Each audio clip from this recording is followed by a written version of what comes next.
Okay. Thumbs up, Karim, that's recording. Awesome. Okay. Hello, everyone, and welcome to tonight's event. It's one of the episodes in our How to Get Into Med series. Tonight, we're focusing on the GAMSAT and the entry into med and dentistry, and it is by Halad to Health. So before we jump in, I will do an acknowledgement of country. So I would like to acknowledge the traditional and rightful owners of the land in which everyone is zooming from today. Myself and Karim are both on Wurundjeri land of the Kulin Nations. We'd like to pay our respect to the elders past and present, as well as pay our respects to any First Nations people who are in the crowd with us today. So first things first, we'll do a little bit of an introduction of who we are. If you haven't met us before, we are Halad to Health, and we are more than just a GAMSAT and MMI company. We're actually a not-for-profit organisation running out of Australia, and we run Australia's most affordable GAMSAT and MMI tuition. And we make a social impact with our tuition fees as well. So we have a Halad to Health in the Philippines, in a rural community called Burignong, where we did in-person missions. Here I am with a bunch of our students, pre-COVID, of course, where we provide free health education to students in rural communities, as well as mental health support. So we do a lot in that area. So by supporting us with your GAMSAT and MMI tuition, it's all going to a social impact, which is really nice. So if you'd like to learn more about what we do and our current projects, make sure you follow us on Instagram, Facebook, and our website for more information on that. And you can see all of our socials at the bottom there. But I'll introduce myself. So my name is Gabby, and at Halad, I am the Section 1 and Section 2 lead of the GAMSAT team. I'm also the MD1 Academics Coordinator for the UniMelb MD1 students. And this year, I am a second year medical student at the University of Melbourne. I'm in the rural cohort, so I was placed in Shepparton this year, and next year I'll be placed in Cobram. Karim, would you like to introduce yourself? Hi everyone, it's lovely to meet you all. So as Gabby mentioned, my name's Karim, and at Halad, I'm the Section 3 lead and tutor. I also help run revision sessions for the first year medical students at the University of Melbourne. And I'm currently a second year medical student at the University of Melbourne, and I'm placed at the Austin for people's interest. All right, so in terms of today's agenda and the things that we are running through, so we're looking at a sort of top-down approach of the process required to get into med. It's a slightly confusing process when you're first going through it. So we thought we'd make these slides to sort of clarify the entire process essentially. And we'll go through the different components required to get into medicine, including GEMSAS and who they are and what they do, the GAMSAT, which I'm sure you guys will be thinking about and have probably already thought about, med interviews, scores and cutoffs, special entry schemes. We'll touch on dentistry as well, and we'll also talk about our experience to sort of finish off the presentation today. So a disclaimer before we start, the content that we are sharing is based on information from previous years. Please do not take our advice as fact and make sure that you do your own research, particularly because everything changes so quickly and especially the dates that they're always constantly changing. So be sure to be aware of the dates that apply specifically to you and the universities that you're applying for. Yes, absolutely. So let's jump in. So first of all, just a very quick overview and summary of what the process actually is. So when you're applying for medical schools and dentistry as well, there are two main places where you want to apply. Number one is GEMSAS. If you haven't heard of it, we'll run through this a little bit more later, but it's definitely a platform you want to get familiar with. And secondly is directly to the university of interest. So through that university's website or portal system. And the things that you sort of need to get into medical school or things that they may ask for when you're applying is a GPA. So each university will have a different sort of cutoff or requirement for your grade point average of your undergraduate degree. And we'll go through certain cutoffs at the end. Also a GAMSAT score if it's required. Not all universities do need a GAMSAT score, but most of them do. So it's definitely something to make sure that you've completed or complete next year. as well as portfolio application if it is required. Again, not all universities do require this, but some do. The biggest one I think of is the University of Wollongong. They have a large emphasis on portfolio. So if that is a university that you're interested in, portfolio is definitely something that you want to start thinking about, as well as your performance in an interview. So medical interviews, we'll jump into them a bit more later as well. But again, not every university uses them anymore, but a lot of them do. And there are always exceptions to this rule and special rules to consider, but we'll touch more on this later. Okay, so in terms of things for you guys specifically, I'm assuming a lot of you are currently undergraduates. So these are some really important tips from us from when we were undergraduates and we're in exactly the same position as you were. Be aware of the prerequisites that you need to get into whatever university you're after. So luckily, if you're a biomedical student at, say, Monash or Griffith, you guys will be completely fine. You don't really have to worry about that because you'll have all the subject requirements. But if you are studying something different like arts or law or anything like that, just be aware that there might be some subjects that you'll have to enroll into to meet the requirements for that university.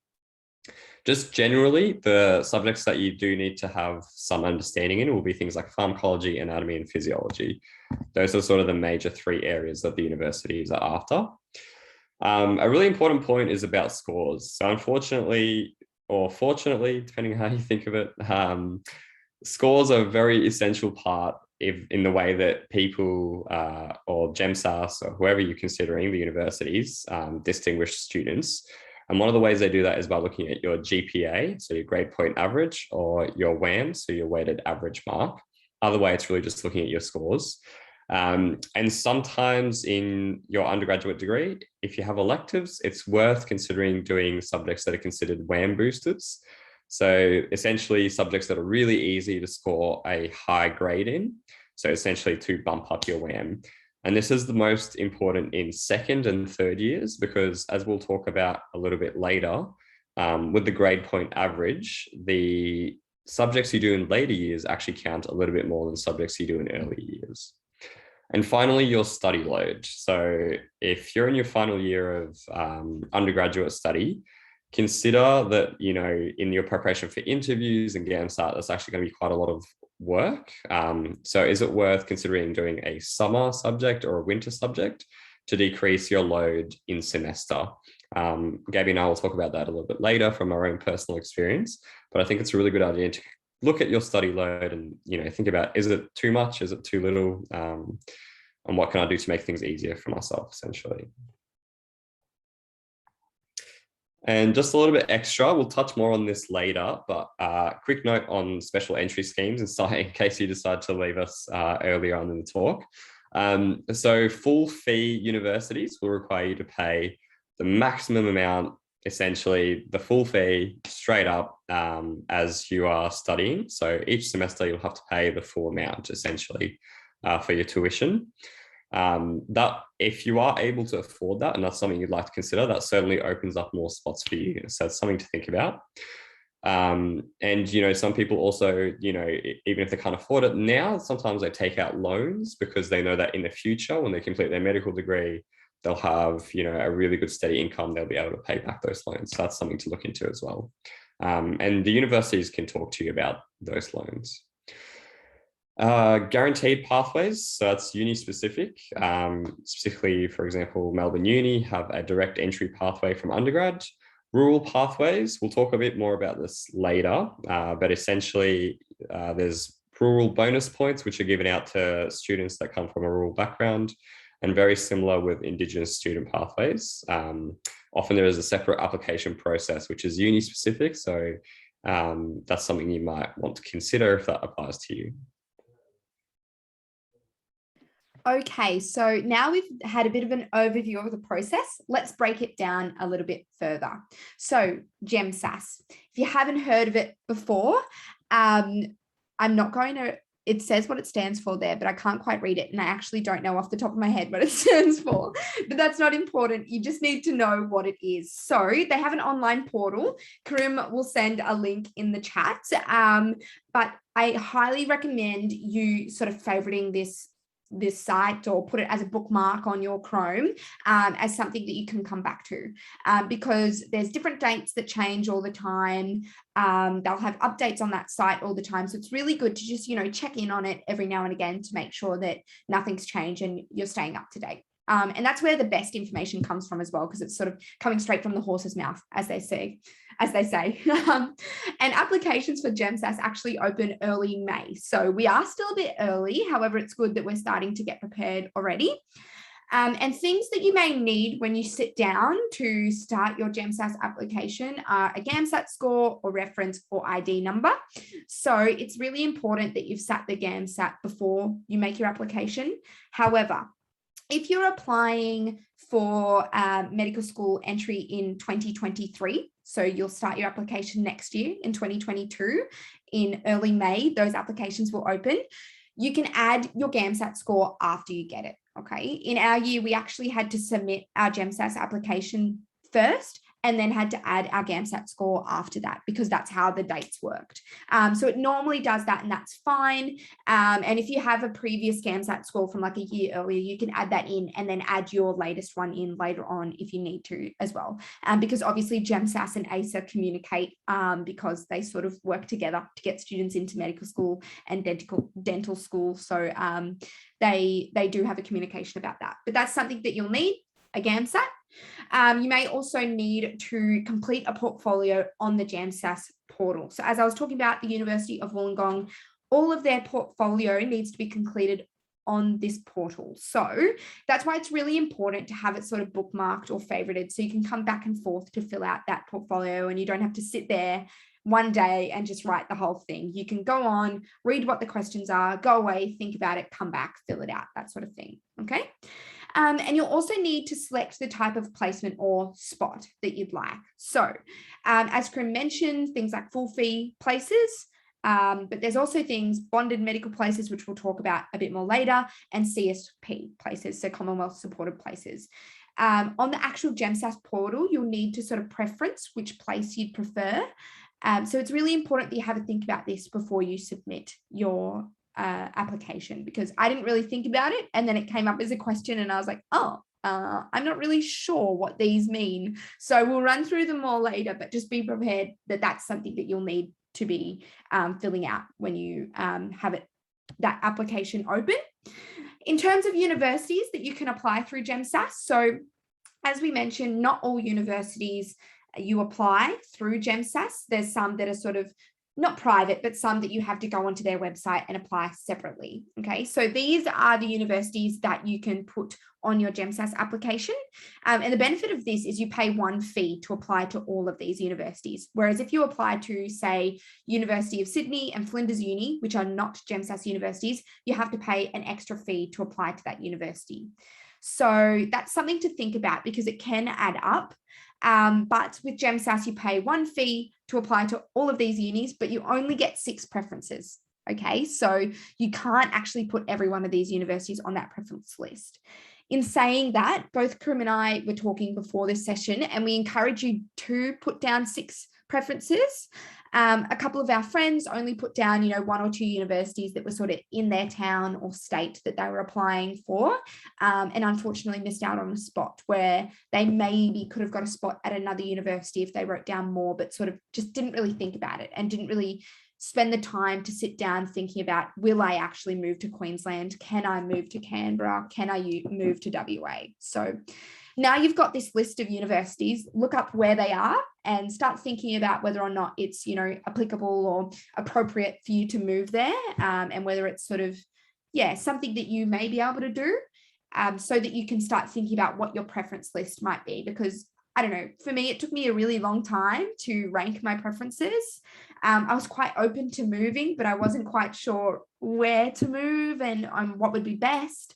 So yeah, we really encourage you sitting down, spending some time thinking about this, for sure. Yeah, it's actually a really good tip I want to reiterate. So one of the ways that I chose the universities I was really interested in was, I knew I was really interested in research. So I looked at the universities that sort of prioritize that in their curriculum. And so that was one way I could sort of differentiate between the different unis, because they all offer fantastic degrees, of course, but you just got to pick which one appeals the most to you. But talking really quickly about the different types of places that are offered from GEMSAS. So we've been saying words like CSP, BMP. So what does it actually all mean? So a CSP is a Commonwealth supported place, and it's essentially subsidised by the Australian government. So that makes them really highly competitive to get. And most students will obviously opt for these ones because they're subsidised, meaning that they're much cheaper in terms of the fees that you actually have to pay.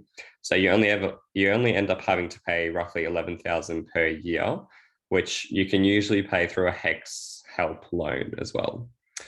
A bonded medical place is the same as a Commonwealth supported place, but the only difference is that once you complete your degree, you're required to work in an area of workforce shortage for 1 to 6 years, depending on your contract. But the average number of years you have to work is usually 3 years, and we'll touch more on BMP later with more details, because I think it is a fantastic opportunity as well, and something to really consider when you're applying for different places. A domestic full fee place, so not offered at every university, and the typical tuition fee you'll have to pay is between 40,000 to 80,000 per year. Unfortunately, you're also not guaranteed an internship at the end of the degree, unlike CSP places and BMP places. However, in saying that, most domestic full fee placing students do end up getting an internship at the end of their degree as well. And then very similar for an international student place. So very similar to domestic full fee places, but they do pay a little bit higher in terms of fees as well. But otherwise, also the internship is not guaranteed.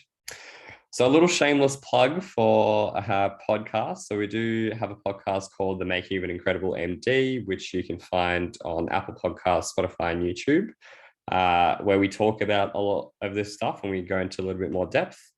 This particular episode goes into domestic full fee placements, but we do also touch on CSP and BMP places as well. So go have a listen for that one if you get the chance.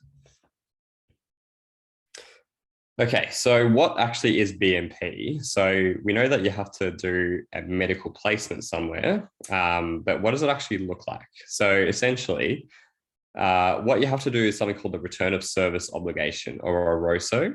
And it's usually 3 years, and you can do that over an 18-year period, so over a very, very long time. You can do it in lots of different ways. So there's lots of different ways in terms of how, when, and where you complete your return of service. You can break it up. You can do it all in the one go. You can do it in one spot. You can move around Australia if you like, if you want to go a bit sightseeing, that sort of thing. So you can even go to fly in, fly out locations if that's something you're really passionate about. But you just got to sort of work with them and figure out what places work for you. Essentially, with the Australian government, there is a real focus on helping people with BMP places feel supported and feel like they can work wherever.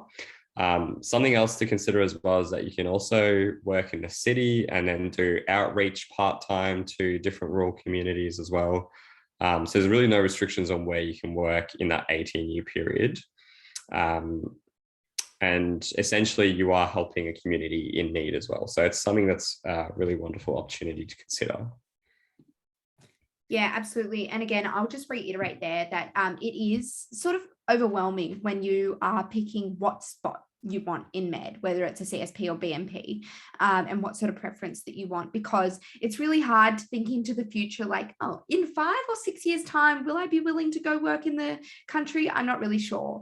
So if you feel a bit overwhelmed by this, then I think that's pretty common and pretty normal, but we're just giving you this information not to scare you or overwhelm you, but just to provide you with the info that we wish we knew when we were doing this, because, you know, I don't know about you, Karim, but I did not know really the ins and outs of BMP. I just put it on, and I am from a rural background, so I wasn't really worried about it. But, you know, I had friends who were really just unsure and wanted more information, didn't know where to find it. So we've given you the overview, and if you wanted to find out more information, you can find it online, and make sure you go to the university specifically to sort of see what their breakdowns are in terms of how many CSPs and how many BMPs they have, etc. But I also want to reiterate that BMP and CSP students pay the same amount both on HECS. Because that was something I was confused about as well. I thought BMPs maybe paid more, but they don't. It's the same. It's just you give your time back to an area of need. But if there are any further questions about that, feel free to shoot them through the chat. But we've spoken about sort of GEMSAS and GEMSAS universities. Now let's move to the universities where you have to apply specifically through them or separate to the GEMSAS application. So first of all, Bond University. So that's through their website. They have a few different requirements. The first one being some sort of academic assessment based on your prior academic record. So that is like your WAM or GPA from your undergraduate degree. Then they have something called a psychometric test. Now, neither Karim or I applied for Bond, so we're not really sure what this is. But from my understanding, from what I've read, and I've spoken to a few people who've done it, it's basically a very random test that you can't really study for. And it's just to sort of see your psychological responses to different situations. Now that sounds really scary. I don't think it is something you should be scared of, but my sort of best advice I think for here is if Bond is somewhere that you'd like to apply, reach out to someone who has sat this test or is currently studying at Bond. And if you can't find anyone, feel free to reach out to Halad and we'll try our connections to find someone to talk to you about it, just to get sort of an insight and help you get prepared for that test. And on top of that, Bond also have a medical interview. Then there's Flinders Uni in South Australia. So the requirements for this are pretty standard: a GAMSAT, GPA score, and a medical interview, which is traditionally a panel style interview, not an MMI at Flinders. And something to keep in mind with Flinders Uni is they take a lot of their own students. So students who have completed some sort of study at Flinders University get sort of like points when applying for medicine there. So it often means that the GAMSAT and GPA cutoffs are a little bit higher. So that's something to consider. Monash University. So I think we have a few Monash biomed students here that should be all on top of this, but in case you're not, they again have some pretty standard things. So they look at your WAM from biomed or science or whatever your undergrad is. And they also do an interview, which is traditionally an MMI. And then they have what's called a situational judgment test. So a couple of unis do these SJTs. We do them throughout our medical course at Melbourne Uni. And basically what it is they give you some sort of situation, some sort of ethical dilemma, and a few different responses to that situation. And you have to choose the best response or the worst response to the situation, or maybe have to like rank them from best to worst. So it's a little bit of a weird test. You can prepare for it if you search online like SJT practices or situational judgment test medical practices. Things will come up. We found a few online when we were practicing for our Monash interview and SJT, and they're pretty good just to sort of get a feel for what the questions might be like. You can't really study for it, but I think practicing for it helps you with your mindset when you walk in on that exam day. But again, if there are any questions about the SJT, please feel free to write them in the chat. But another note on Monash is they only take Monash undergraduate students. So they have a particular amount of spots that are reserved for just biomed students at Monash. And then they have other spots which are for other Monash undergrad students and biomed students. Okay, so that's an important breakdown to know. And then there's the University of Sydney. So they're pretty standard in what they have. They have a GAMSAT and GPA cutoff. They used to have interviews, but then COVID came along and snagged them away. So there are no longer interviews. They may reintroduce them next year, but it's not looking like they will. So yeah, it's just looking like a GAMSAT and GPA. Something to note about USyd is they do everything earlier on. So their applications open earlier, their invitations to med open earlier, and their interviews used to start much earlier than the rest. So definitely, if you're applying for that university, make sure you're onto it early. Okay, Karim, did you want to run through GAMSAT? Yep. So just to keep you guys in the loop, so we've just talked about where you can apply, which is the GEMSAS and direct universities. Now we're talking about the different components that you'll need to actually get into medical school. including GAMSAT, MMI, and portfolio, the main ones. So let's break down the GAMSAT a little bit. That's probably the top of the sort of concern for you guys in terms of sitting that, because it's the one that happens earliest in the year. So obviously the GAMSAT is a test that you have to take to gain entry into many medical programs in Australia, UK, and also Ireland, just for interest. It all happens to occur twice a year, so once in March and once in September. For your information, very importantly, the March 2022 registration is now open and closes on the 31st of January 2022. And late registration closes on the 9th of Feb 2022, but you will have to pay a $100 late fee. Unfortunately, the GAMSAT has always been quite expensive. So to take a sitting, it will cost you roughly $515. There are 3 sections in the test. So section 1, testing reasoning in humanities and social sciences. It's roughly 100 minutes and you're answering 62 questions. I liken it to sort of like reading a book and talking about how you feel, but it's in MCQ format. Section 2, Gabby's a section 1 tutor, so she's shaking her head. I don't touch section 1. Section 2 is written communication. So it's 2 essays in 65 minutes. And section 3 is reasoning in biological and physical sciences. So that's 150 minutes in and 75 questions. We have compiled lots of information about the GAMSAT and how to prepare in our podcast. We have section-specific episodes, I believe, that run you through how to prepare for each section, essentially. You can also go to our website. There's some information there. And of course, you can take our lovely courses, which we'll talk about in a minute. In terms of a little bit more information about the GAMSAT, I highly recommend that you look up the GAMSAT booklet, which is available through the ASA website. It's a fantastic booklet. It's only about 30 pages long. You don't have to read the full thing, just skim through it. But essentially has lots of breakdown on the information in lots of different sections. But just as a quick summary, section 1, it tests your understanding of complex verbal processing and conceptual thinking. So that's straight from the booklet, and it's obviously MCQ format. Section 2, 2 essays with varying topics. And the way that it's presented is you get quotes and you have to write your opinion about those quotes, essentially. And section 3, the level of understanding that is required is essentially first year university in biology and chemistry, or year 12 in physics. And so the questions will be at that difficulty around those topics. However, the questions test your ability to quickly interpret and understand information and then apply it through critical thinking. It doesn't necessarily mean you need to sit there with a year 12 physics curriculum and memorize it back to back. But yeah, we definitely talk more about that in our courses, and we'll give you guys lots more information about the GAMSAT in upcoming events. This is just a very quick summary of the GAMSAT.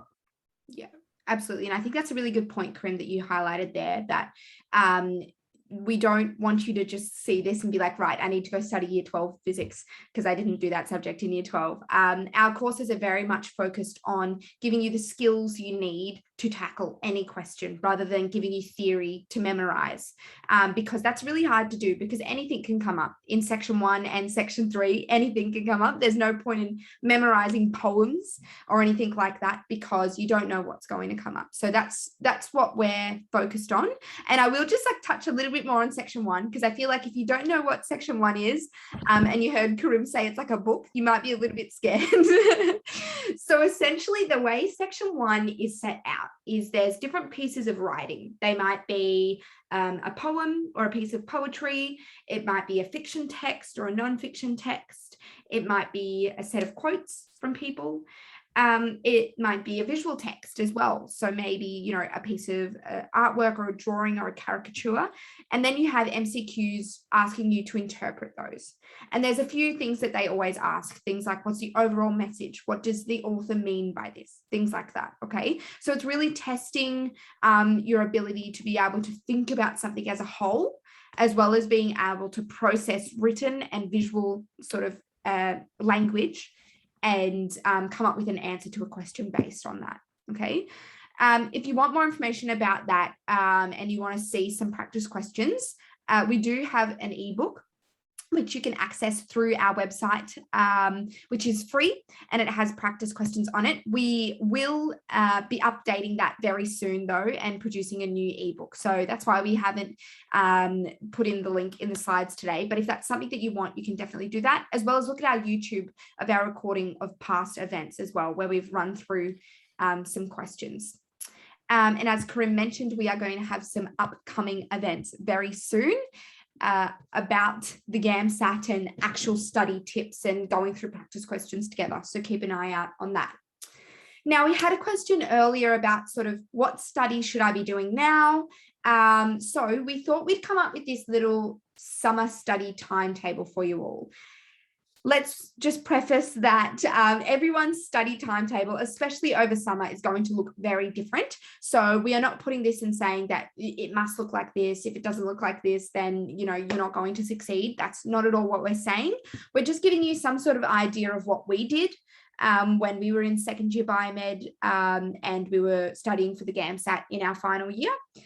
As well as sort of giving you a bit of an idea so you can adapt it to your timetable. Okay, some people have different priorities over summer, like going on holidays or maybe a summer job. So think about how all of these things can fit into what you're doing. But first of all, in December, we recommend taking some time off to relax and reset. You have a big year ahead of you. All this administrative stuff, like applying for medicine, it seems really straightforward, but it does take some time. So you're going to want to be relaxed and reset before you begin the year. So make sure you take time for that, as well as taking some time for reflection. So actually sit down and think about why you actually want to study medicine or why you want to study dentistry. And what sort of commitments you're willing to make over the next year to make that happen, okay? And because when things get tough in third year undergrad or final year undergrad, when you're going to apply, you need something to fall back on so that you know why you're doing all of these things, as well as it's really important for the portfolio, or if you need a personal statement, it's also really important for interviews. So it's something that's really good to reflect on, as well as if you've sat the GAMSAT before, take some time to reflect on your previous GAMSAT experience. How did you study before? How was it successful, or how can it be improved?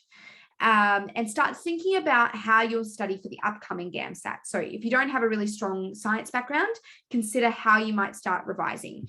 Start coming up with sort of like a priority list. That's what I did. So my priority was definitely section 3 because it was my weakest section. And I wanted to study by doing a heap of practice questions and focusing on skill-based learning. So I came up with a study timeline based around that. So start thinking about that. You don't necessarily have to start studying in December. If you have the time and the energy, then definitely go ahead. But if you don't have the time or the energy, just try to come up with some sort of study schedule to get you prepared for the upcoming months. As well as our Head Starter course does begin on December 6th as well. So the person that asked this question is starting that course. So I recommend in the next couple of weeks before Head Starter begins, just take time again to reflect about how you're going to prepare over the next couple of weeks, as well as coming up with a study timetable for yourself and looking at all of our free resources that we have. So just with us, there are a heap of free resources on YouTube, on our website, and through our portal as well, which you should have access to. If you don't already, it will happen in the next couple of days or week. And start just doing the free resources that you can get your hands on, as well as free resources from other companies that you may be able to get access to. Okay, so in January, this is when you sort of maybe start hitting the books a bit. So once you've recovered from New Year's, we recommend looking at some questions and start practicing the critical thinking involved in GAMSAT questions. And if you are enrolled into a GAMSAT course, that will most likely start in Jan. Our intensive courses start then, so we'll be able to follow you every step of the way with what to do sort of each week. But if you're not going to enroll into a course, keep an eye out for all of the free events. So every GAMSAT company does sort of put out free events, so keep an eye on those. We'll have quite a few mini mocks throughout January as well that you definitely want to attend. as we run through practice questions together. And then in February, begin practicing your mock exams for GAMSAT. So it sounds like really early time to start doing mock exams. However, the earlier the better, I think, with mock exams, and Karim may be able to give you some more advice about this, but I think that it helped me sort of like psychologically tackle the GAMSAT, because it's such a long exam and tiring exam that the more mocks that you do, the better prepared you are for that. And work to time as well. Practicing a full length exam under the timed conditions, it can be quite difficult. So the earlier you start doing that, the better. And we also have mock exams, which you can take to gauge how ready you are for the actual day. And we'll have new ones released very early January, so you'll be able to get your hands on those. Okay, portfolio. We also had a question about portfolio in the chat. So we've spoken about the GAMSATs and now the other things that you may need when applying for medical schools. So portfolio, University of Wollongong. Sorry, I was going to say UOW, but I really couldn't get it out. So the University of Wollongong is a big one for portfolios, as well as Notre Dame. So Notre Dame, they have a personal statement as well. So a personal statement is sort of this well-rounded description of someone, of you and your attributes, which will make them a good doctor or a good medical student. So different universities are looking for different attributes, so to speak, but the biggest ones that they're looking for is empathy, compassion, communication skills, teamwork. They're key to being a doctor and a good medical student, so it's definitely something that you need. A quick tidbit as well with writing personal statements. If you look onto the actual university's website, they'll say their sort of core values or core principles at that university, at that medical school. So if you can base your personal statement around that, I think that helps the university see how you will align to their values and priorities. So it's definitely something that we recommend looking into. And it's sort of also a chance for you to talk about your significant activities and achievements in your life up to this point. What makes you you? And a lot of people think, I've done nothing in my life. What the hell am I going to write in my portfolio? All I've done is go to primary school and then high school and then undergrad, which is definitely what I was thinking.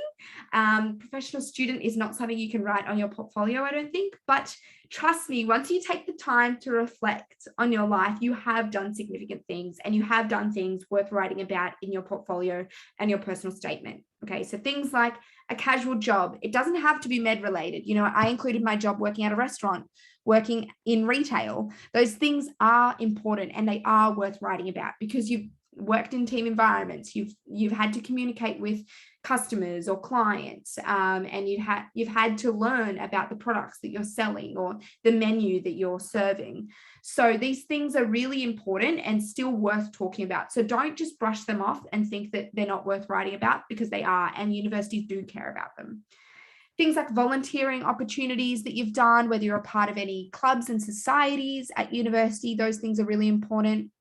As well as any awards that you've received or anything like that.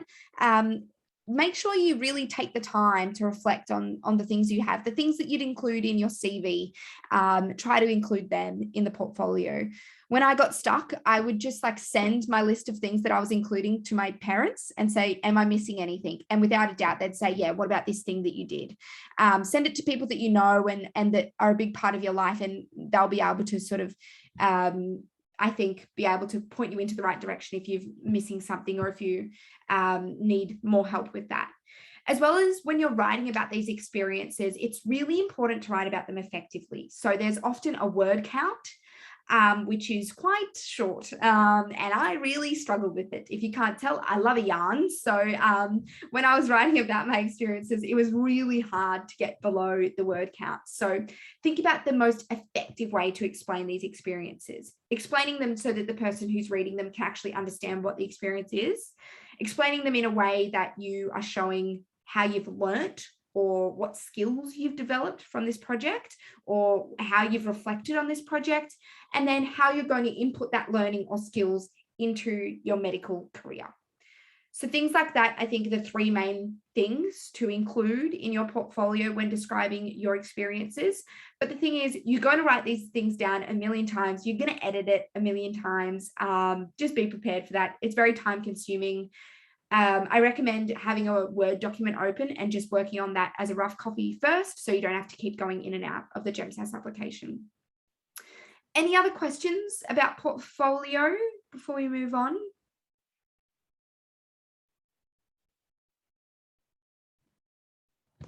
No, if there are anything, jump it in the chat. Okay, Karim, did you want to discuss interviews? Yeah, so let's talk about interviews. Just really quickly though, before we move on, with portfolios, remember you can mention things that are non-medical, like if you work somewhere, just mention that. And there are examples online of how to write a good portfolio, what a bad portfolio looks like. And definitely there is a big focus on like reflection and skills that you've learned and demonstrating those skills. But enough about that. So regarding interviews, just regarding interviews during COVID, because it's a little bit different. So some universities have gone back to the way things were. So face-to-face, you run your interviews that way. Some universities are still going online because they don't want to congregate together, hundreds of people, which is very fair. So Sonru is used by a few different universities, including Uni Melb and University of Notre Dame. Essentially, it's an online recording of the answers that you would say to certain questions. Some universities run their interviews via platforms like Zoom. You're just in a waiting room, you go into your station, you come back out. So just be aware of the particular university that you end up getting an interview at. Be very aware of their guidelines on how they run things. Okay, so what are medical interviews? How do they actually work? So there's three different types: one-on-one, panel interview, and medical mini interview. By far the most common is the medical mini interview. Almost every university does this. But essentially, there are multiple stations where each station is a completely different interview, but it's based on a specific scenario or prompt. For example, one station might be about ethics, and it might be, discuss the ethics of mandatory vaccinations, which would be very topical considering some of the things that are going on online at the moment. But yeah, it's important to be aware of many different, we give talks about MMIs because they're so complex, but there's many different areas that they cover, ethics being one of them, but there's lots of other areas like personal attributes, as well as other things. So we'll have, as Gabby mentioned, we'll have more sessions about MMIs in the future. The other types of interviews are panel interviews. So essentially think of, just a regular job interview. It's pretty much exactly the same, but just with a panel, and same with the one-on-one. They're a little bit more personal. They're trying to get to know you a little bit better. They can be a bit longer. Some of the panel interviews are like 45 minutes. So just be prepared for whatever interview you are going to sit. As mentioned before, we don't know whether they're going to be online or in person. Some universities are doing online, some are doing in person. In terms of when, so the offers come out late August, early September. The interviews themselves are usually held in the September-October period. And, when to start preparing is very, very variable for different people. Not going to lie, I started preparing way too early, like sometime in March, and I sort of regretted it. I think I overthought everything. Some more sane people start preparing sometime around June, July. Some people prepare even later. Some people don't prepare at all and they still get in. So who knows? But definitely prep early would be my advice if you can, and listen to our podcast because we have lots of things about that. There's a lot of fire alarm going off in the background. Sorry, everyone. Absolute stuff. That's totally fine. Yeah, as Karim mentioned, definitely listen to our podcast. We have a lot of information about med interviews. I would say that this is what we focus on most on our podcast. So we have a lot of sort of like mock rounds with students and our real examiners for our mock MMIs. So it's definitely a resource that you want to write down. Don't necessarily listen to them yet because it's probably a bit early, but something to keep in the back of your mind as a really good resource that is free and easy to use because it's just something you have to listen to. So yeah, definitely something to write down for later on. Oh, I think I just rubbed something out on the last slide, but anyway. Okay, so we've come up with this little diary, this little like calendar thing for you all with just the specific dates to look out for. So as I sort of alluded to in the chat, this can be a little bit overwhelming, us going through everything to get into med. It is a really long process. They say like med is a marathon, but even just the process of getting into med is a marathon. It ain't a sprint. There's a lot going on. You've got the GAMSAT. You've got to do well in your undergrad. You've got to apply for GEMSAS. You might have to do a special test like that psychometric testing or CASPA testing at University of Wollongong. You might have to do a portfolio or a personal statement. And then you have to do an interview or maybe even an SJT. There's so many things. And I think my biggest feeling at this time of year when I was in my second year of undergrad was, holy shit, where do I start? So we've done this little calendar for you all, just so you can sort of get an idea of what to focus on first. The number one thing for you guys to focus on at the moment, we think, is resting and recovering after your university year, as well as getting prepared for next year. So getting prepared for GAMSAT. GAMSAT registrations are open now, as Karim said, and they close in January. So making sure you register for that and start studying over the next couple months for that, and then sit the GAMSAT in March. And then in May, that's when GEMSAS applications will open. So that's when you want to start, finalizing your application, writing your portfolios, your personal statements, if applicable, as well as thinking about your sort of your preference list as well. And then relax a little bit once that's closed. Maybe start studying for interviews because interview offers are then released in August or late August and early September. And then med interviews are basically held throughout that time. Also, if there's any other special test like the CASPA test for the University of Wollongong or the SJT for Monash, it'll most likely happen then as well. And then your offers for med are generally released in November and December. So you have to wait a little while. But when it comes around, it is a sweet, sweet time. It also allows you to just have a bit of a relax around that time of year. Okay, Karim, on to you. And I'd just like everyone to appreciate this really funny meme. Yeah, apologies about the fire alarm going off. But anyway, let's continue. So we've talked about the different things that you need to get into medicine. So the GAMSAT, the interviews, portfolio. So now let's actually talk about, 2020's data. What are the university cutoffs for those things, essentially? Okay, next slide. All right, so disclaimer before we start, this data is really hard to find and it's in very random places on the uni websites. So if you are really interested, definitely do your own research, but this is basically what we found. So going sort of in an alphabetical order, so Australian National University, the GPA minimum required to get in is 5.6, and it has a 25% weighting for getting a spot, essentially. The GAMSAT minimum to get in is 55 across each section, 25% weighting there as well. The interview weight is 50%, and the available number of places you can see there is 64 CSP, 26 BMP, and 20 international. For Bond University, the GPA minimum to get in is 6 on a 7-point scale, 50% weighting. They have a psychometric test, no GAMSAT, and the interview is also weighted 50%. They have 24 graduate and 96 undergraduate spots. For Deakin University, the GPA to get in is 6.74 was the average, not the minimum. And it counted for 50% towards getting an interview, with GAMSAT counting towards the other 50% towards getting the interview. And the average GAMSAT to get in was 66.9. And the interview weight they haven't published, but in terms of spaces, 89 CSP and 37 BMP. Griffith, 5 was the GPA minimum to get in, 50% as how much it's worth, along with the GAMSAT. And the GAMSAT minimum was 50 across each section. And you can see those available spaces there. Monash, which might be of interest to you guys. So 70 WAM is the minimum to get in, but it's typically much, much higher.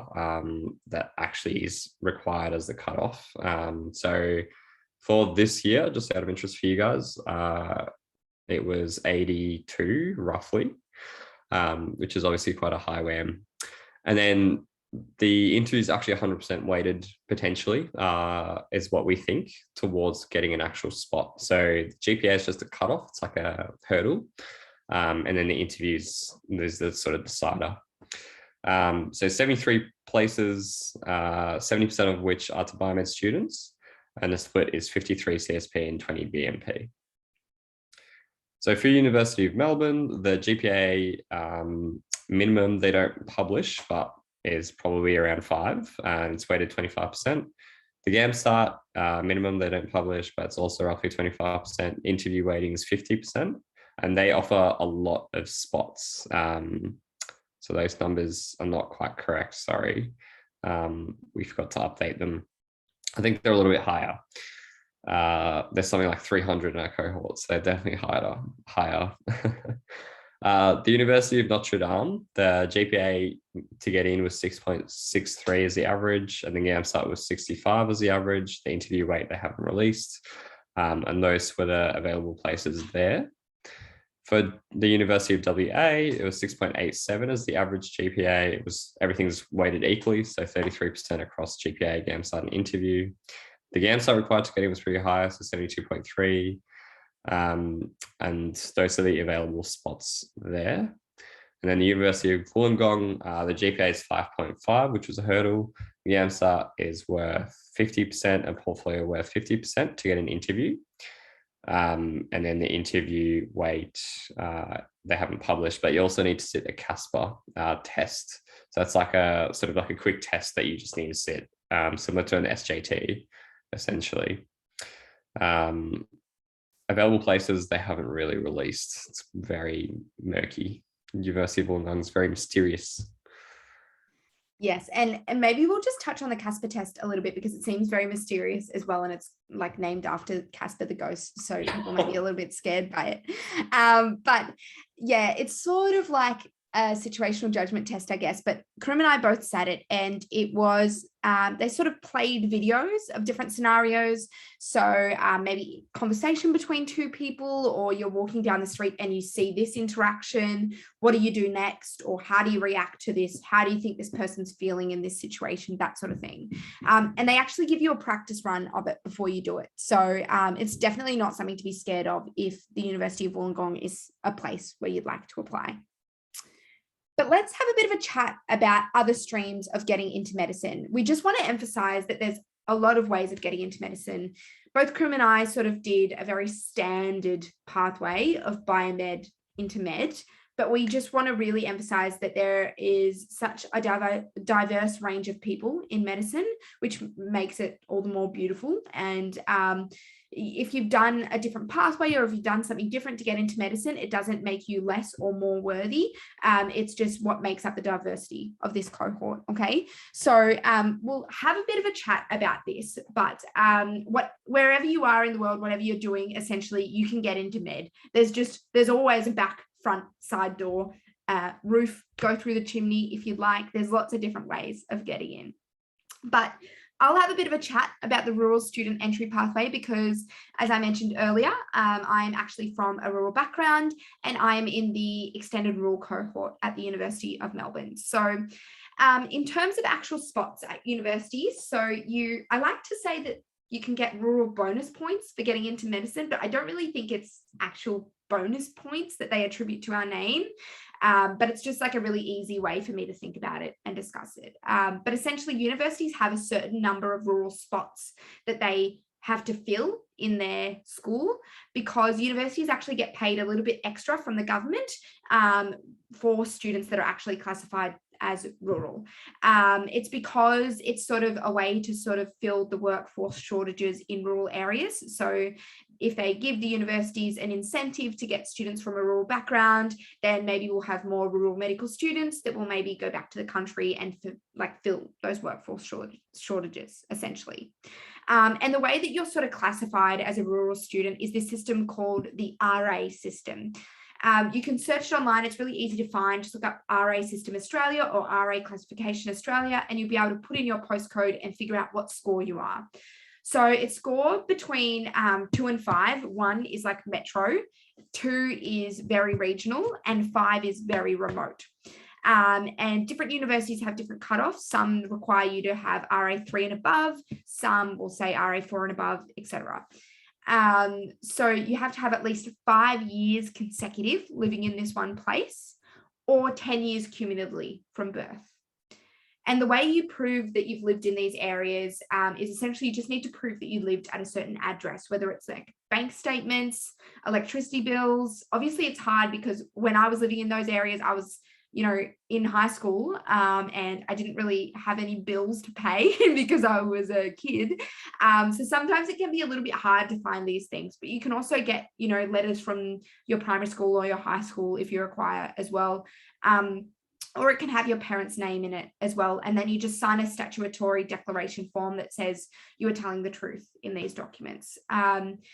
Again, it is one of those things that can take quite a while. So my recommendation here is to get on this very early, because if you're like me, I applied to GEMSAS and a couple of private unis. So I had to sort of do that for everything that I applied for. And there was a lot of paperwork. So definitely get on to this early. Okay, we'll mention quickly some of the things about the Indigenous entry scheme. It's a really fantastic sort of scheme to help students who identify as Indigenous, sort of Aboriginal and or Torres Strait Islander, to get into medicine. So we'll just use Deakin and Flinders University as an example, but essentially 5% of the domestic CSP places are reserved for Indigenous Australian students. They have to have a bachelor's degree, or you have to have a bachelor's degree and a GPA above 5.0 on a 7-point scale, but typically it actually needs to be quite competitive in terms of GPA. So, you typically like higher than 6. The good thing about it is that you don't need to sort of sit the GAMSAT. It's a more like direct entry sort of pathway, but you still have to sort of sit an interview. And you can still apply for a pathway through sitting the GAMSAT, but you might require a lower GPA or a lower GAMSAT score, or even no GPA requirement in terms of getting in. But typically, unfortunately, it still has to be quite competitive, just because of how good of a pathway it is, essentially. And just another point on completing further studies, some of you might be in this situation where if you have a low GPA and it's sort of like a hurdle, it's like really pulling you back from getting into medicine, you might want to consider taking on further study. Now, I recommend if you feel like taking on further study, make sure that it's in something that you're really passionate about, because whatever thing it is you're going to have to study, you need to go quite well in it, essentially for that to change your GPA. But we'll talk quickly about how GPA is calculated. So a GPA is calculated from the last 3 years or GPA years of a key degree. So key degree is like an undergraduate, a master's, things like that. There's sort of a list of the kind of things that are considered a key degree, but essentially the last 3 years of the degree you've done or the degrees you've done are taken into account when calculating your GPA. So if a student completes an honours year and a 3-year bachelor degree, both of those are considered key degrees. The GPA will be calculated based on their honours year and the final 2 years of their bachelor degree. Another thing to consider, because of the time we're living in, a few universities have decided whether or not to include the 2020 results in GPA calculation. So that's university specific. So look at the particular university you're applying for to determine whether or not they're including the 2020 results. And finally, final year results are weighted by a factor of 3 compared to second year, which are weighted by a factor of 2, and first year, which are weighted by a factor of 1. So if, like me, you didn't go quite well in first year, that's okay, because final year subjects are weighted a lot more heavily, which is really lucky for me, at least, because I didn't decide I wanted to get into med until later in my undergrad degree. And finally, bonus points are awarded for special study, so like a PhD or a master's. So if you're one of those students, you're really lucky, because that'll be really great for your GPA, essentially. Yes, thanks for that, Krim. Now we'll quickly touch on dentistry. So Krim and I aren't studying dentistry, so we want to preface this with that. However, we do have a few people on our Halad team who are studying dentistry. So if it is something that you'd like to get into and you'd like to speak to someone who is a current student, please feel free to reach out to us and we can get you in contact with them. But these are the universities that offer dentistry, and the University of Melbourne is very special in the fact that the application process is through GAMSAT. Okay, so it's like we've already spoken about with applying through GAMSAT for the other universities for medicine, same thing, but for the dental school at the University of Melbourne. And each university has their own sort of requirements, but essentially it's just GPA and GAMSAT, or equivalent, like an MCAT if you're an international student or something like that. And it's 50-50%. So 50% GPA, 50% GAMSAT. And traditionally, there are no interviews for dentistry. So the University of Sydney used to hold an interview, but since COVID, they stopped that. And the University of Melbourne never sort of did an interview. So it can be quite competitive to get into dentistry because you have to have a really high GPA and a really high GAMSAT to get that. You don't sort of have the interview as something else to maybe bump you up into a spot. So that's something to consider. You can go onto their websites and see what their cutoffs were in previous years to sort of get a bit of an insight. And they may have other extras like a CV or a personal statement or a portfolio as well. So it's important to look out for that as well. Now what we're going to do is we're going to have a little bit of a story time. Krim and I are going to speak about our experience of sort of what we did this time in our penultimate year of our undergraduate degree, and hopefully, you know, give you, if not some comfort, some laughs about our experience. Feel free to ask any questions in the chat if you'd like. But Krim, maybe you can go first with your experience. Yeah, sounds good. All right. So a very stressful year, but let's go through it. So the only time I ever sat the GAMSAT, thankfully, was the one time in March 2019. And then I got in March in 2020. So I didn't need to worry about sitting it more than once, which I'm very thankful for, because it's a bit of a brutal exam.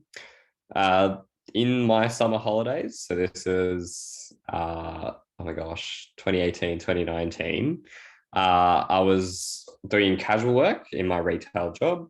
I was also doing a summer subject. So those of you interested or at Monash, because I'm a Monash biomed student, that was my undergrad. There's a subject called Nutrition 1011, I think. I hope they're still running it. Fantastic subject, really enjoyed it, but also a great wham booster. I also did a bit of study for the GAMSAT, so kind of very similar to the timeline that we gave you guys. Really relaxed in December and sort of started in January. Yeah, and I just used my summer to relax as well and have a good time. And then in the first sem, I had a normal load, even though I did a summer subject. Sat the GAMSAT and was just doing some really basic interview prep, like nothing too crazy. Just like, what are the topics they're going to cover?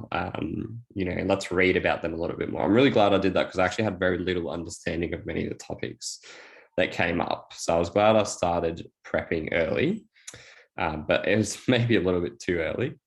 And then in winter break, I did nothing really, just interview prepped, relaxed again, got ready for another big semester, you know, with applications and with interviews.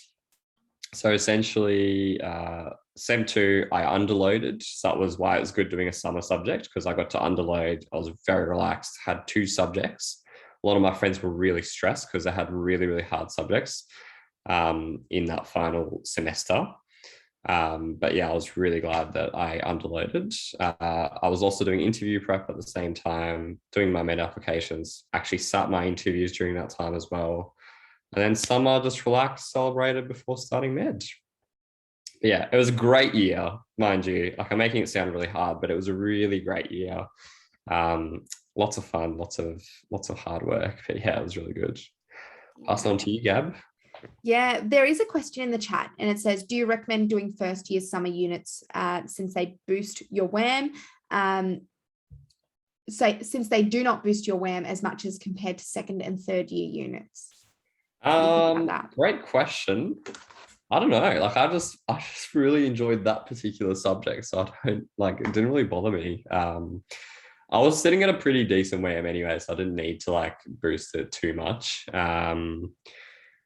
But I think do the subjects that you're going to really enjoy, because those are the subjects that you score really well in. That is honestly my best advice.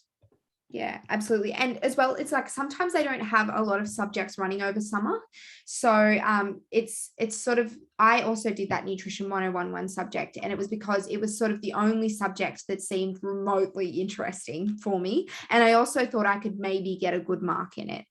So even though it didn't boost my WAM as much as maybe a harder third year subject would have, I feel like I got a higher mark in it than I would have in the third year subject. So think about that. But definitely, as Krim said, the number one thing is to do something that you like, that you'll be able to study for over summer and not completely get saddened by the experience of studying over summer, as well as do well in to boost your WAM. But yeah, my experience was pretty similar, but a little bit different. So I sat the GAMSAT twice. So the first time I did it was in my penultimate year of biomed, so my second year of biomed. And then the last time I did it was in my third year of biomed. So the first time I sat the GAMSAT, I did study for it, but not very well.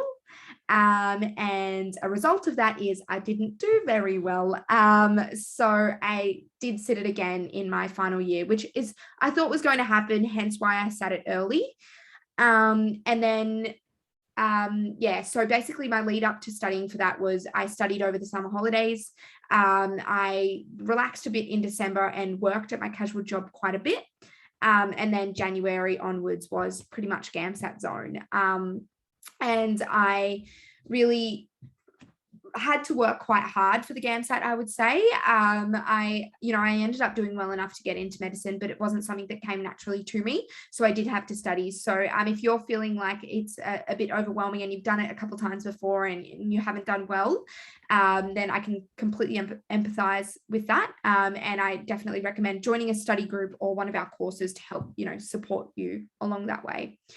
And I was also doing my summer subject at that time as well. So the same one as Karim, Nutrition 101, definitely recommend, great subject. And then in semester one of my final year of biomed, I was able to underload. So, which is really handy because in biomed as well, your third year subjects are double weighted. So I ended up only having 2 subjects, which is pretty cool. And then I was also doing the GAMSAT, studying for it and sat it. And then in winter, I also did a winter subject and started preparing for interviews. So winter subjects can be a little bit different. There wasn't much on offer when we were doing it, but there was this subject that I can't remember what it's called, but it was like a global research subject that was only 3 weeks long, but it was really fun subject. It is a group project, which is 100% of your grade. So it is quite stressful. However, if you're up for the challenge and want a quick 3-week subject to get over and done with, then I highly recommend doing that subject if they still run it. It was fantastic, great opportunity to, be a little bit more creative as well as doing a bit of research. And then, yes, I was doing interview prep as well as sitting my first interview for the University of Sydney in the winter. So that was actually in July, so very early on. And then in semester 2, I was able to underload again, which was brilliant, while I started preparing for interviews, sitting my interviews and doing my med applications as well. So all of that was happening. So I'm really grateful for underloading both semester 1 and semester 2. I think it really allowed me to have the freedom to study a bit more, but also relax a bit more and not get completely snowed in. And then summer was a fantastic summer, the one before med started. Lots of relaxation, lots of holidays, and pre-COVID as well. So some international travel sprinkled in there. Okay, did we have any questions? Did she just say that third year was double weighted or triple weighted? Sorry, I missed it. Or the third year core subjects in biomed are double weighted. So I can't remember what their codes are. Karim, do you remember what they're called? I have no idea, but yeah, they are weighted. I think they are double weighted because they're essentially 2 units. They only do like 1 unit, but they're essentially 2 units in one. Yeah. So they count a lot towards your grade, unfortunately. Yeah. Do you remember the winter subject name code? I think, Gabby, is it called Global Leadership and Advanced Research Program? Yeah, GLARP. Oh, It's called GLARP. Yes, that's it. Hopefully they still run it. Yeah. Oh, Karim's found it. Fantastic. Thank you, Karim. There are actually 2 codes for it as well. You found it. I think there's also a 3 code, but I don't think it really matters. Just use that one, and yeah, definitely recommend doing that if you have the time over winter to do that. Are second year units just normal weighted then in biomed? Yes, I believe so. Is that correct, Karim? Yeah. Yeah, it's just that in third year, it's it's like a double subject, which means they are hard. They are very hard, the subjects in third year biomed. Very time consuming, however, very useful, I would say, and very interesting subjects. Yeah, probably my favorite subjects of the whole degree. Yeah. Another question, when you underload, does that mean taking 1 less unit during the year? And yeah, absolutely it does. So it means, doing 1 less unit. So instead of doing, what is it? You have to do like 4 subjects a semester. Yeah, I think on average, yeah. Is like the regular load. We were actually doing 2 because one of them counted as 3. But yeah, essentially just doing 1 less unit. Is it 24 units points you have to do? This is very specific to Monash. Sorry if you're not from Monash. Yeah, it is very Monash specific. I don't know. But yeah, there's usually at every uni 4 subjects per semester is the usual load. And to underload is to do less than 4 units. 4 subjects, sorry.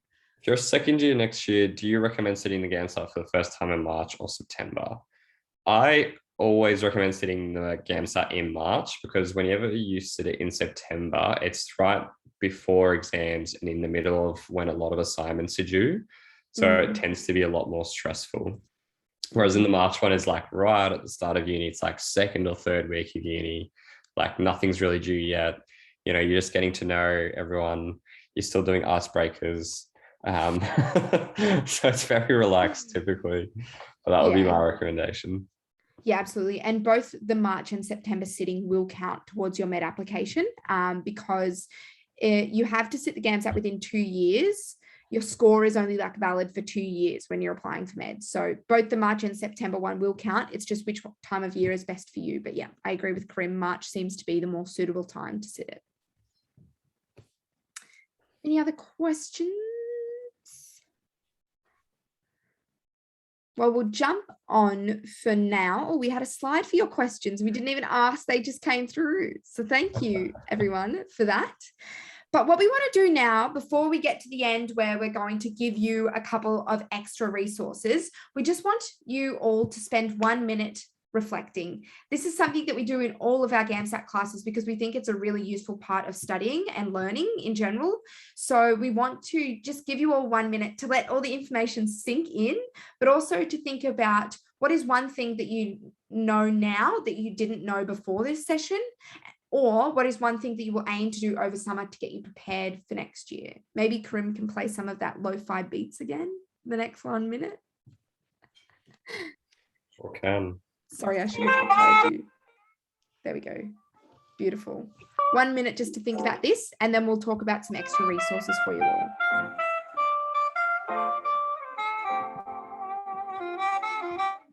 Maybe we answer this question while people are thinking. Okay, yeah. All right, going back to the master's topic, do the universities accept overseas masters, and do they count the masters by research as a year and the final 2 years of the degree?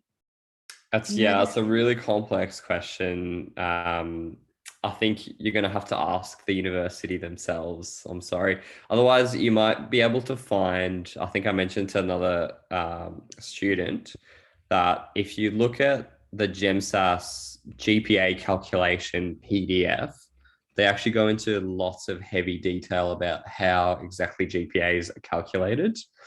And they will probably mention whether or not international masters will count.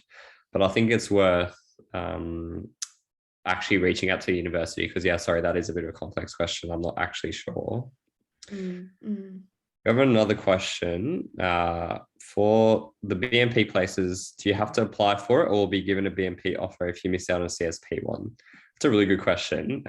Essentially, when you're going through the GEMSAS application, you'll have the option to tick, am I interested in CSP alone or CSP and BMP or BMP alone? Like you can actually choose what places you would like. Some universities, if they offer a domestic full fee place, that'll be another option. If you're an international student, I think there is slightly different application process.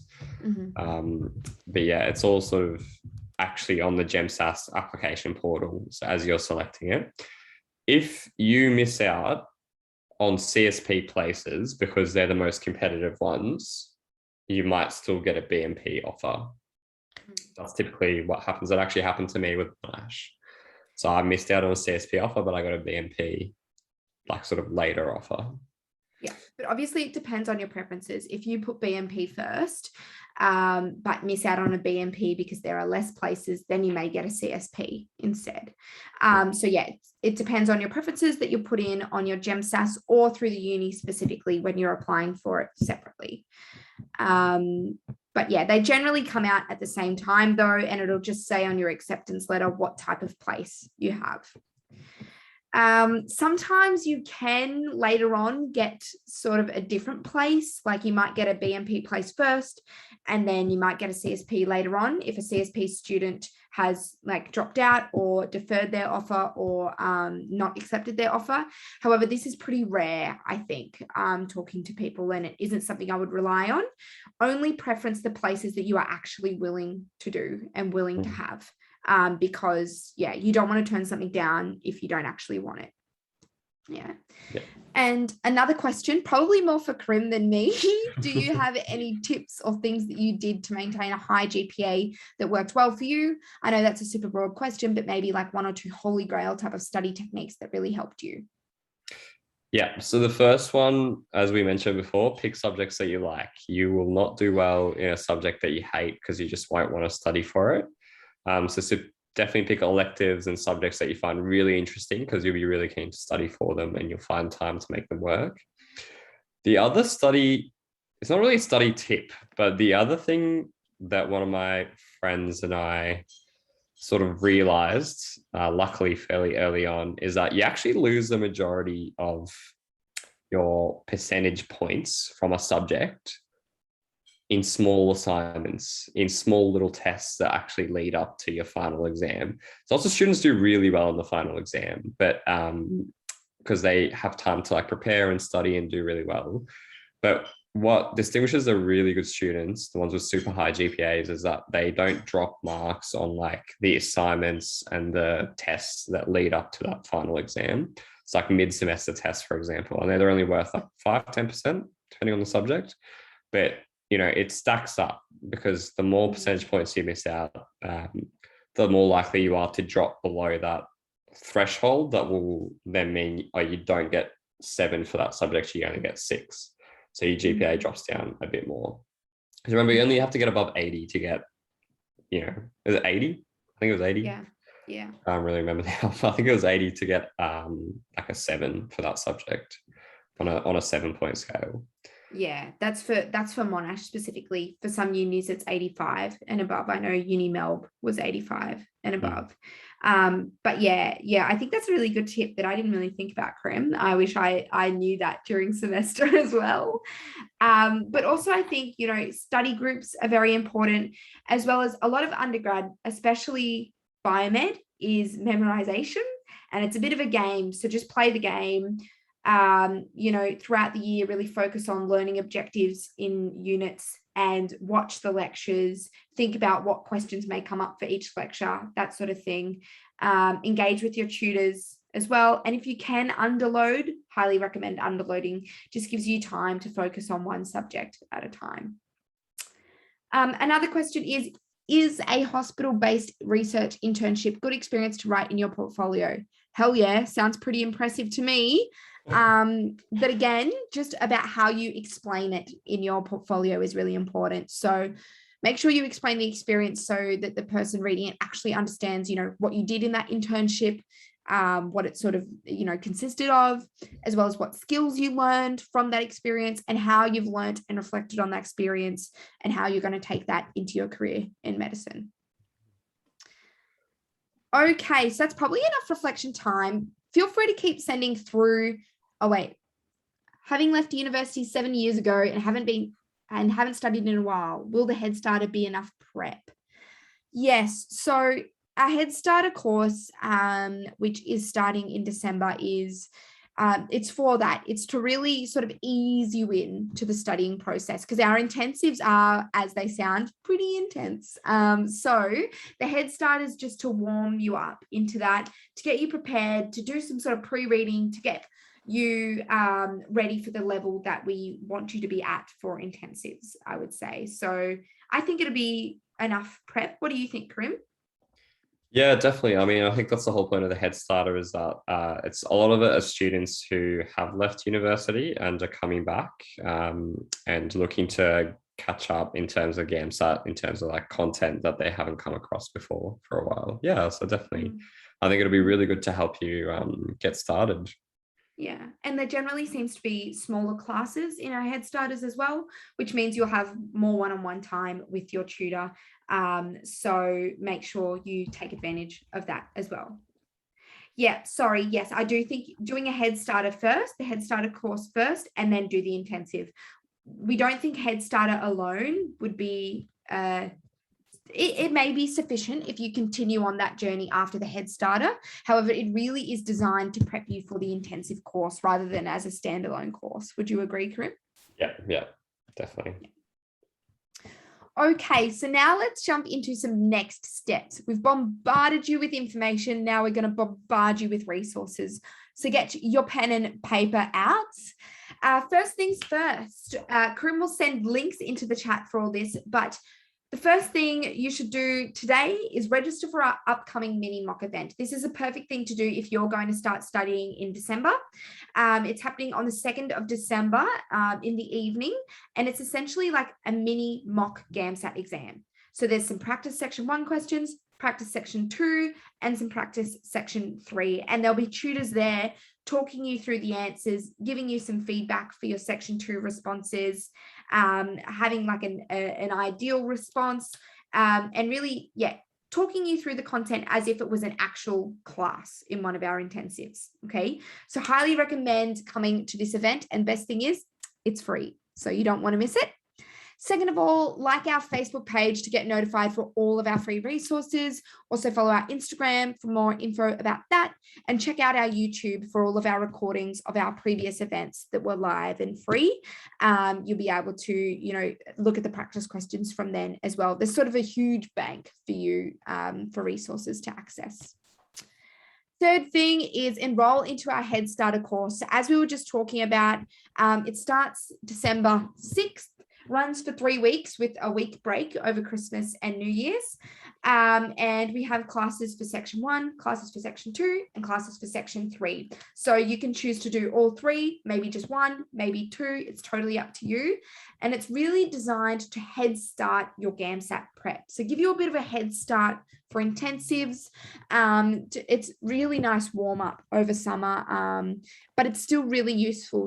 As Karim said, if you're returning to university, or maybe if you're from a non-science background, doing this section 3 Head Starter is really great, we think, to get you prepared for what may come up during intensives and what may come up during the exam. And the last thing is to enroll in our GAMSAT intensive courses. So these start the 11th of Jan, so right after Head Starter. Again, we have classes for section 1, section 2, and section 3. So you can do all 3, 1 or 2, whatever you'd like. And it's a 6-week course that is really focused on skills and problem-based learning activities.